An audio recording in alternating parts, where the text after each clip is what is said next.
All right, what is up, guys? The recent Dev Q&A just finished, and I wanted to go over it because there's a lot of stuff in there that I think is worth mentioning. Unrelated, semi-related. Picture of SDF the monkey in the kitchen cooking. So let's get into it, shall we? All right. So to start off with, this will not replace the upcoming live Q&A, so I guess that will happen sometime soon. I didn't even know it's gonna happen. A lot of people have no idea Q&As even happen, so is what it is. Don't care about that. But let's get into it. This right here, they're talking about the development. I'm not going to read every single thing in this. If you want to, it's in the Dev Q&A channel. Just go into Dark and Dark official Discord and scroll down a little bit. You'll find it. Dev Q&A, right above Dev Q&A archives and right below Sleep at the Tavern. But anyways, so they start off by saying they were trying to do weekly patches, but it led in a decline of patch quality and took a toll on the health of our developers. I mean, I did. Health of developers, I have no idea. Decline in patch quality, I mean, I don't think the patches were ever good, so maybe it was decline for them. I don't think they were ever good in general for anyone, but neither here nor there.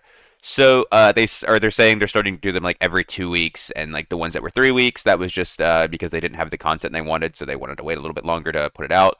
But more importantly, this right here, the upcoming patch will include random dungeons for goblins and ruins, along with new perks and spells for sorcerers, marking the completion of sorcerer development. So basically, after this, sorcerer will be done. It's not like it'll never get anything in the future, but like it will be out of development. It'll be like the full class, effectively, right? Like maybe they add more later, but for now, this will be considered the full class.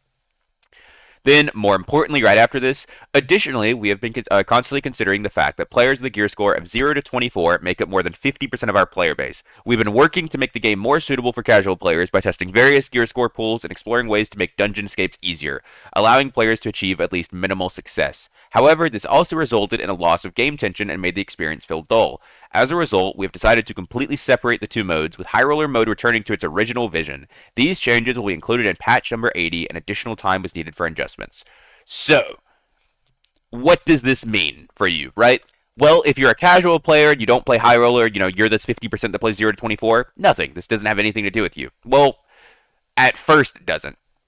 But if you're a High Roller player, what does this mean? Well, this could mean a lot of things, actually. So can't give you the definitive answer. However, return to its original vision. When I hear that, a couple things jump to mind initially. Number one being old High Roller. That's talking about zone, randomized portal locations. They're not statics anymore. Randomized red portals, even the old leaderboards potentially. Basically, what this is saying to me, and what I feel like he's trying to come across or say here, and come across with, is we have realized we cannot make High Roller casual friendly. There's nothing we can do. Testing all these gear scores, making easy to escape. We cannot take this casual player base and get them to go into High Roller, and that's okay. So instead of making changes to High Roller to try to make it more casual player friendly, to allow people to go in there, and not die and play the game and have fun. Same with, honestly, even all the AP leaderboards, because like AP leaderboards, on one hand, you look at it and it's supposed to be like, oh, it's just like a leaderboard to grind. But kind of like right past the surface, it's supposed to be like some sort of matchmaking thing where demigods don't get matched with people in neophyte or whatever. Like that's how it's supposed to be. It's not always like that, but it is how it's supposed to be. One second, I got a text. Nah, never mind. Don't worry about that. Um, yeah. So basically, like in my mind, what this is saying is we're going to stop making these casual adjustments to try to help the casual player base play High Roller. We're going to go back to where it was this hardcore, actual difficult mode. It's not just going to be like, we're not going to hold your hand anymore. No more static blues, no more static reds that are always open, all of that stuff. No more AP leaderboards, hopefully. That is, in my mind, what they mean by going back to its original vision. And I think that would be fantastic. I've said it for a long time. I love the zone. I think the zone was one of the best additions this game has ever had, or just the best things they ever had. Because the problem with no zone is it allows players to just sit in areas the entire game and do nothing. And I know a lot of people have issues with it, whether it's solos, duos, trios, whatever. You will have teams just sitting in some random corner and they will sit there for the entire game because they don't have to leave that spot. Nothing forces them to leave that spot. So they will just sit there. And objectively speaking, that is your best play to do 99% of the time. Just sit and wait. Because if you run around, chances are you're going to run into people and you're going to have to fight them and you're not going to be ready and you're going to take a fair fight. That's just why take a fair fight when you could take a fight that's almost a guaranteed win because they have no idea you've been sitting in this corner for 5 minutes, right? It just, that's how it is. That's exactly how solos is to a T almost, like, especially with rogues and stuff. But there's no guarantee that's exactly what they mean. Maybe some of my what I said is right. Maybe none of what I said is right. However, I will say I am very, very excited for this. I think this is a huge step in the right direction. However, I will say this, and I think a lot of people are probably going to be upset. What this means is probably the removal of 224 gear score again. Because they've mentioned they were talking about the gear score brackets and everything. I do think what it's going to be is High Roller is just going to be its own separate mode. You're not going to have High Roller, gear score matchmaking, 224, 225 plus, that type of things.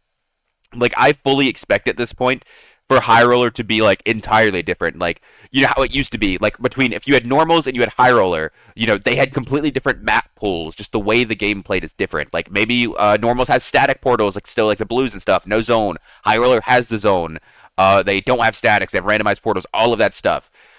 Basically everything they've done over the past year to High Roller is try to make it more casual player friendly. Try to get more people into High Roller. And I even said for a long time I think that was a good idea. However, clearly the numbers are saying that it doesn't work. If over 50% of their player base is in 0 to 24 gear score and never playing, then it's probably not worth it to continue trying to do. And I will say the 50%, is probably not it depends on what the 50% is, because is 50% of every match played over the course of a month, in 0 to 24? Because that just makes sense, right? That's of course it is. Why wouldn't it be? You have people that log on for maybe one game a day or something, and they go in 0 to 24 because they don't have any gear, stuff like that. So maybe it's not exactly that number, but if the data is showing that you're not moving your player base from norms to High Roller, then just stop trying to make them, right? If they want to stay in norms and play, good, let them. Make High Roller fun for the people that actually want to play High Roller, right? You don't balance a ranked game mode around the casual players that are never going to play it. It's silly. That's just how it works. Anyways, moving on from that, because like I said, they said they'll have it in patch 80, and I'm not sure if that's coming out this week, I guess, maybe? I'm not sure, but I mean, whenever it comes out, I'll talk about that more. But that is very, very... This is one of, the most exciting things I've read about Dark and Darker in a long, long time. So this is... with longer patch intervals, can armies provide more information to help us understand what to expect? This is something we aim to improve in the future. While some may disagree, we do not have any hesitation in communicating. In fact, we do so frequently and comfortably. However, the issue has been that our messages are not always well organized or tend to be scattered. This is why we have been considering official communications methods such as the tavern table. The challenge is that preparing and managing such communication takes more resources than we initially expected. We will strive to provide more frequent and accurate updates. I mean, this just sounds like... this is just kind of bullshit, if you ask me. I'll be honest with you. Their communication has been horrible. I don't think anyone would disagree. A lot of the issues with communication come from when you have 12-hour downtime patches and no one's heard anything from you guys in 7 hours, that type of stuff. Or when we're a 3-week patch and we didn't hear anything until 2 days before the patch, that type of stuff. It's it's very easy to just tap an announcement, hey guys, no patch this week, see you guys next week, and just disappear, right? That's not hard. And if you have if it's they didn't like that we said that. Okay, well, they're them not liking you said that is better than them not liking you not saying anything, because people will always appreciate you saying that more than you not saying anything at all. If I have to hear, I might complain, oh my god, there's no patch this week. I'm gonna complain a lot more if they haven't said anything. I don't know if there's a patch this week, but there's probably not, right? This is how it works. Just talking about the layoffs. RIP Sebastian. The lawsuit, mobile contract termination. I don't care about this. Stream sniping. We're aware that since the introduction of continuous matchmaking, stream sniffing, I guess that's what they call it, has become worse, contrary to expectations. Wow, who could have guessed? There are ways to prevent re-entry to the same instance, etc., but this can cause another problem that cannot be easily determined. Continuous matchmaking and escape/down system adjustments are scheduled, and we will think about it so that we can solve this problem together in this process. Yeah, I mean, this is exactly what I expect. Cheaters seem to be more prevalent recently. Can we expect improvements in this area? We have been researching a system that allows the player community to help isolate cheaters, and this research is nearly complete with development now in early stages. Conceptually, this system is related to adjusting the weight of a player's reports based on their report success rate, i.e., how often their reports lead to bans are being outlawed. So I was just talking to Apollo about this, and what this sounds like is they're just gonna have cheater queue. And if you don't know what that means, basically, if you get like branded as a cheater, they'll still let you play the game, but you will only match with other cheaters. That is that like that is what this means. If that's what it is, cool, and if not, still cool. Hopefully they get banned. Anyways, additionally, our proprietary anti-cheat program, Iron Shield, has made significant progress and is currently undergoing testing on our internal QA server. A QA server. It will be soon applied. It will soon be applied to the live servers. I thought this was like. Oh, I mean, I guess they're talking about like they're gonna apply the progress to the live servers and not like the actual. I mean, because like the Iron Cheat's already the Iron Cheat, the anti-cheat's already on there. We've also been researching AI integration to enhance anti-cheat efficiency over the past few months, and we have reached a stage where we believe it is viable for implementation. Good. Any better anti-cheat is good. The game is terrible with cheaters right now. Can we expect anything fresh to liven up the current wipe? Any exciting events or ways to bring players back? Well, first, High Roller Mode will return to being a hardcore experience. A new arena season. Okay, so this right here. So this, they said this, right? Hardcore experience. Cool. They said a new arena season is also planned to launch during the current season to test fixes for the arena MMR issues. So, this is an issue for me because I'm pretty sure at the beginning of this wipe they said there would be arena leaderboards, right? I'm pretty sure that would happen. So, two things. One, are we going to keep our ranks? Like, I'm Warlord right now. When this season ends, will I have a Warlord finishing for this season, or will it just throw my rank away and I'll have to do it again? Because if so, that's a little bit tilting because pretty much all the arena games I've played to get my rank are just wasted now because they want to start a new one. Fixing MMR, that's good. That's perfectly. I think that's great. However, starting a new season in the middle of the season is very touchy because, like I said, if you get rid of people's ranks, they're going to be upset, reasonably so. And if you give them their ranks, then that's just an extra. I mean, that's fine. That's just an extra 100 people that get them. I mean, it's kind of annoying, but it's better than taking them away, I think. So, all right, moving on. Once the sorcerer update is complete, we'll finally be able to adjust the game's core mechanics. The first targets will be bunny hopping and movement speed. We have wanted to address these issues for a long time, but had to wait for the right timing. God bless. Oh, sweet Jesus in heaven, rejoice, melee players. Not even melee players, slow melee players, fighter players, I'm talking to you. Even maybe cleric players, but mainly fighter players. Getting rid of bunny hopping's like whatever. I'm going to be honest with you. Bunny hopping is not nearly as large of an issue as people think it is because people don't actually know what bunny hopping is. They see, like, jumping and casting is not bunny hopping. Jumping and casting is jumping and casting. My best advice for you is if you want to see bunny hopping, go watch Vincent and watch what he does. What he does is not what you think that random warlock, ranger, or wizard in your game is doing. I promise.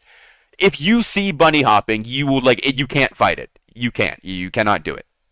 But just if you think because I see people do it all the time. They complain, oh my god, I can't catch any of these guys. They're all bunny hopping. No, they're not. I could play this game all day, and I might run into one caster player that's bunny hopping. It is very few and far between because genuinely they just don't need to that often. Which brings the second part, movement speed. Now that getting fixed, that is a very, very big thing. Movement speed is one of the biggest issues in this game. It has been one of the biggest meta creators, meta breakers, whatever, for the longest time. Almost every single meta in this game has revolved around movement speed. Sorry.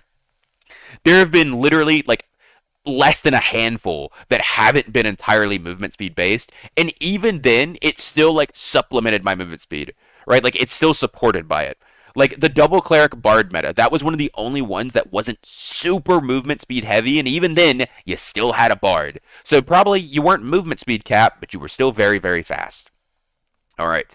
Moving on. Unfortunately, nothing new may happen this season. Still, we'll be preparing for next season at the same time, making sure the season doesn't get too boring. That was always expected. I knew nothing was coming out. In closing, in Korea, we've slowly I don't care about this. On the last part, also, I have recently started playing Fighter. Oh, I guess you guys can't see this. Hold on. There you go. SDF has recently started playing Fighter. It might be our time, boys. We actually just might be back. Or it might be Jover, because I'm pretty sure SDF only plays 0 to 24 gear score lobbies, in which case it's cooked, because I'm pretty sure Fighter's OP down there. But hey, Maybe it's good for us. But anyways, that's gonna wrap it up for the video. I'm very hopeful for this next patch. I'm excited to see the changes they make, and I think it's just completely a dub. Like I don't think going back to hardcore high roller is bad in any way. Some people aren't gonna like it. I don't care. Screw you, right? Like basically, I literally don't care. Hardcore high roller's sick. Bring back the zone. Bring back random portals. Randomized dungeons. No open blues. No statics. I am down. All right. Appreciate you guys for watching. I'll catch you guys later. Peace, peace.